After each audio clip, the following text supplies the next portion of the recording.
Hey there, this is the Trolla Podcast episode 339, Present Perfect. 3 cases you'll actually use. You read English, you understand English, you've been learning for years, but when it's time to speak, your mind just freezes and the words don't come out. If that sounds familiar, you're not alone. My name's Ola and this is the Trolla Podcast. I'm here to help you finally speak out loud. This is not about your perfect grammar or fancy vocabulary. This is about your voice, your words, your real English. Present perfect is one of those parts of English that tends to feel more complicated than it really is, mostly because it sits right between past and present and refuses to stay in one clear box. People often try to force it into simple rules, but in real speech, in fast speech, it behaves more like a habit, more like a habit than a formula.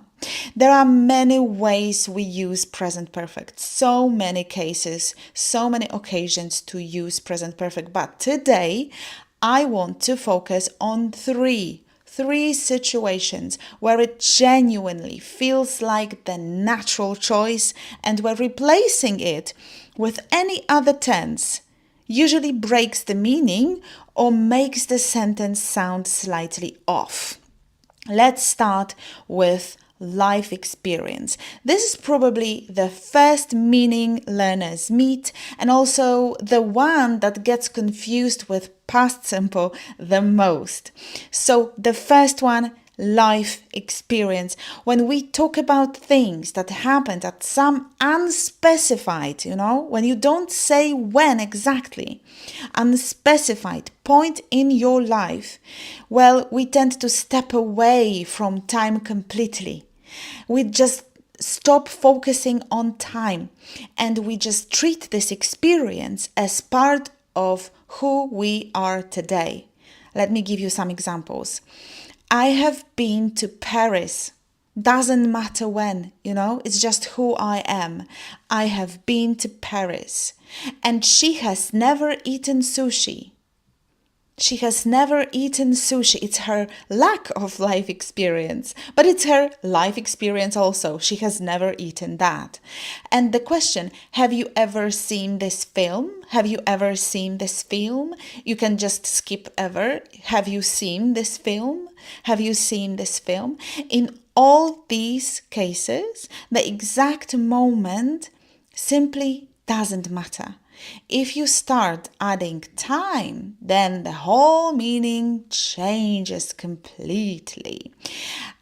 This is exactly where I was in Paris goes in a different direction. It is not incorrect grammar, but it quietly changes the focus. It changes your message. When you say I was in Paris, instead of I've been to Paris, it creates a scene in the past, almost like you are opening the past and you put your listener in that past moment.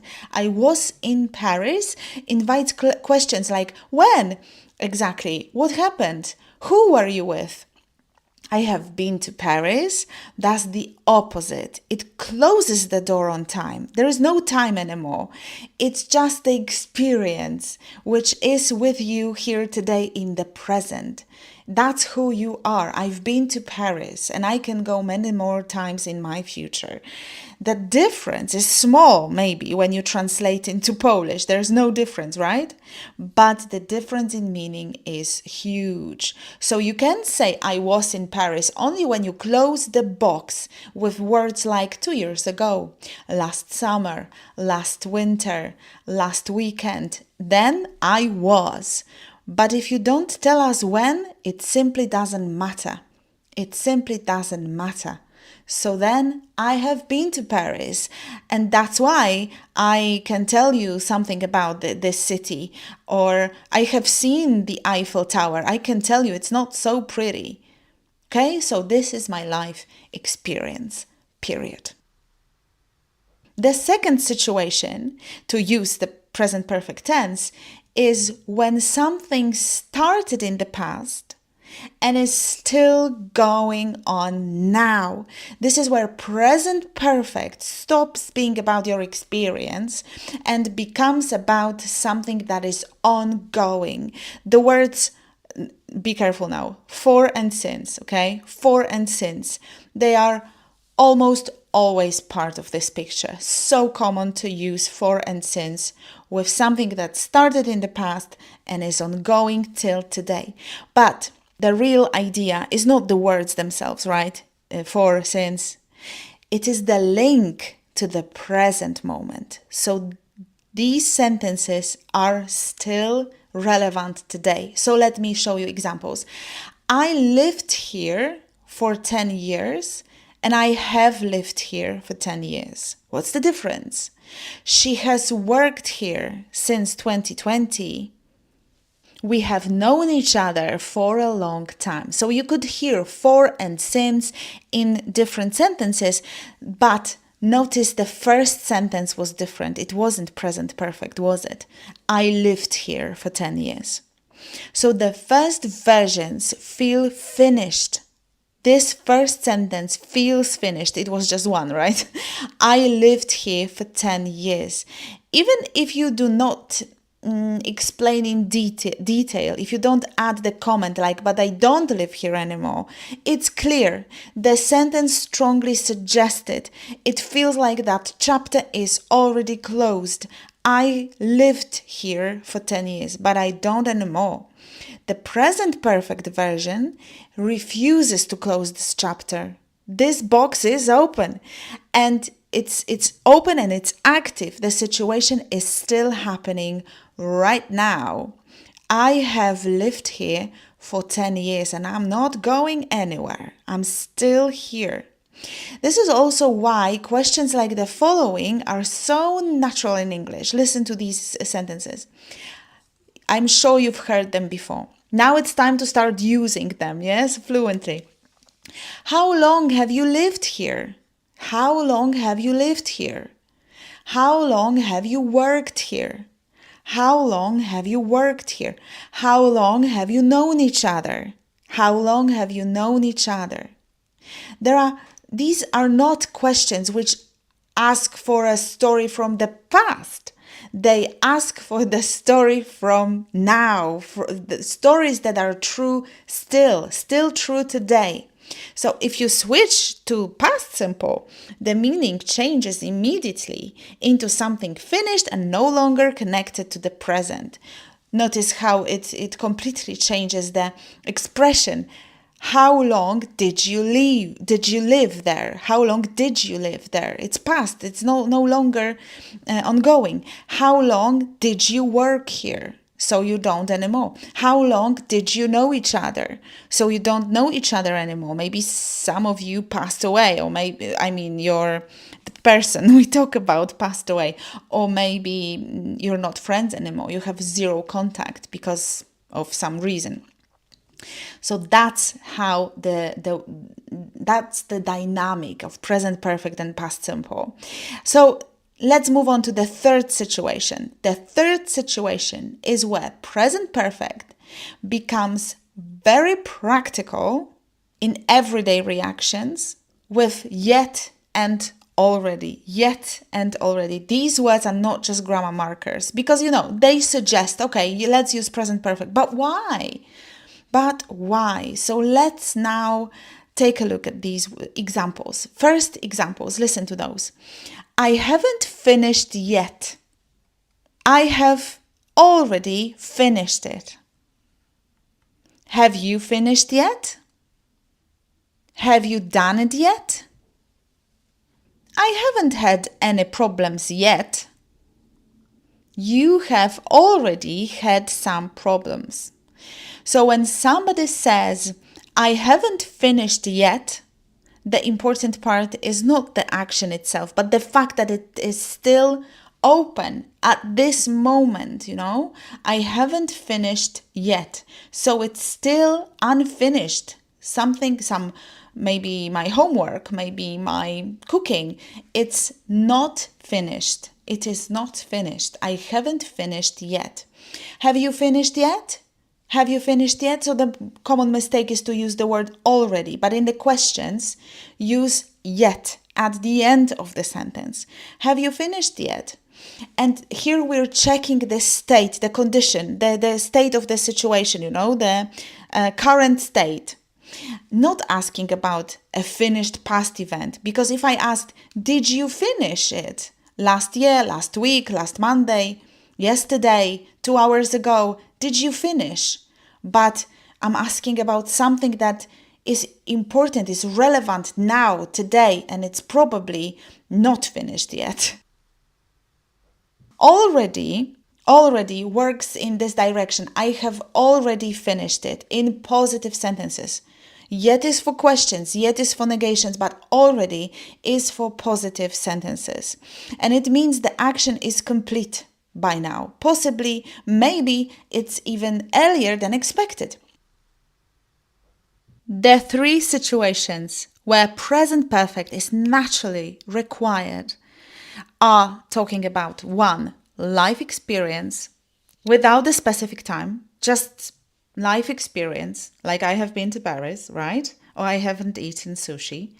The second was describing actions and states that started in the past and continue to the present moment. How long have you known each other? We have lived here for 10 years. We have known each other for 15 years. I have worked here since July. And the third situation, expressing up to now situations using words like yet and already. Have you finished yet? Have you watched it yet? I have already watched it. I have already seen this. I have already done it. Okay, so these are the 3 situations. Life experience, actions that started in the past and go on, and the last was yet and already. So it is less about tense as a grammatical category today and more about the perspective. I really need you to focus on the perspective. Maybe listen once again. Because in English, you constantly decide whether something is finished and gone, the box is closed, the door are closed, or still connected to now.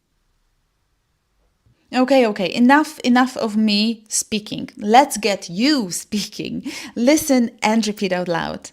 She has never eaten sushi. She has never eaten sushi. Have you ever seen this film? Have you ever seen this film? I have lived here for 10 years. I have lived here for 10 years. She has worked here since 2020.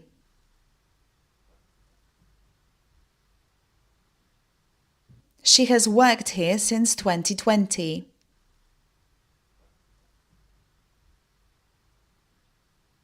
We have known each other for a long time.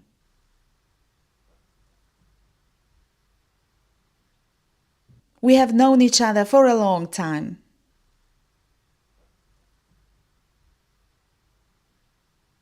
How long have you worked here? How long have you worked here? How long have you known each other? How long have you known each other? I haven't finished yet. I haven't finished yet. Have you finished yet? Have you finished yet? I have already finished it. I have already finished it. Well done. Thank you for your work today. And now don't forget to head to teacherola.com/339 and grab your free worksheet that corresponds with this episode. And if we take everything from today's episode and zoom out for a moment, there is really one clear idea underneath it all. English, especially tenses like present perfect, is not something you solve once and then move on, once and for all. It doesn't even exist. It's something you slowly start to feel. This is the fluency, when you feel it in real use and when you stop translating in your head and start reacting more naturally. And that shift never really comes from reading explanations or from listening to explanations on podcasts, It comes from one and one only place, that is from speaking. That's why I created Voice Loop. There are small group speaking sessions where we completely move away from theory. There is no more analyzing grammar rules or trying to memorize any explanations or lists of words. You already have that. You already understand more than you think. And the real challenge now is turning that knowledge into automatic speech. That's why in Voice Loop we focus on one simple thing. No, not simple at all, in fact, but just one thing, on you speaking. And that's it. No theory, no grammar rules, just speaking and feedback every day in small doses. And once a week in live conversation sessions where you talk in pairs for a full hour. So, yeah, just real communication, really. You get individual feedback. So yes, you work in a group, but you get individual feedback every day. Your message is followed by my feedback. So you actually see your patterns, your recurring mistakes, or mistakes that happen over and over again, mistakes you can't hear anymore because you are so used to them, and the places where English feels unnatural. I will show you those places and I will give you alternatives, much more natural alternatives. So yeah, that's it. That's how we work. If you're interested, if it feels like this is something for you, or if you feel that this episode made sense in your head, but you also know that thinking it and saying it fluently are two different things, then this is exactly the gap Voice Loop is designed to close for you. If you want to test, because you can test it for a day, you can test this voice-based method of learning English with me and start using the language instead of just studying it over and over again. Go to teacherola.com/grupy, teacherola.com/grupy.